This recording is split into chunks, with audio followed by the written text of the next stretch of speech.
BRS Congress పార్టీలు ఒకే గూటికి ఇవ్వాలని తెలంగాణ రాష్ట్ర బీజేపీ అధ్యక్షుడు కిషన్ రెడ్డి ఆరోపించారు. అందుకే గత ప్రభుత్వంలో ఎంత అవినీతి జరిగినా పట్టించుకోవడం లేదని విమర్శించారు. చిత్తశుద్ధి ఉంటే బీఆర్ఎస్ ప్రభుత్వంలో జరిగిన అవినీతిపై విచారణకు ఆదేశించేవారని ఎద్దేవా చేశారు. హైదరాబాద్ చుట్టుపక్కల ప్రాంతాల్లోని భూములన్నింటినీ బీఆర్ఎస్ నేతలు దోచేశారని మండిపడ్డారు.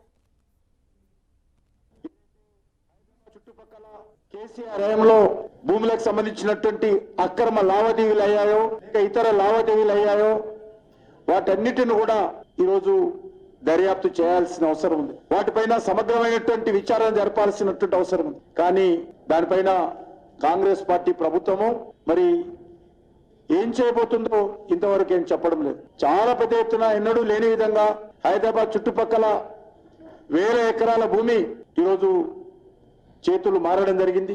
కోర్టులో ఉన్నటువంటి కేసులు కావచ్చు విత్డ్రా చేయించారు.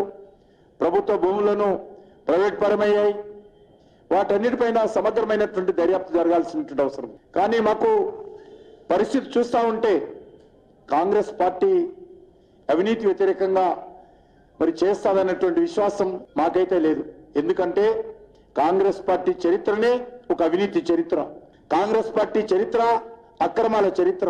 కాంగ్రెస్ పార్టీ పూర్తిగా ఈ దేశంలో ఉన్నటువంటి అన్ని రకాల సమస్యలకు మూల కారణం కాంగ్రెస్ పార్టీ. అందుకే ఈరోజు దేశ ప్రజలు కాంగ్రెస్ పార్టీని బహిష్కరించే పరిస్థితి వచ్చింది. ఏదో 1-2 రాష్ట్రాలకు మాత్రమే పరిమితమైంది.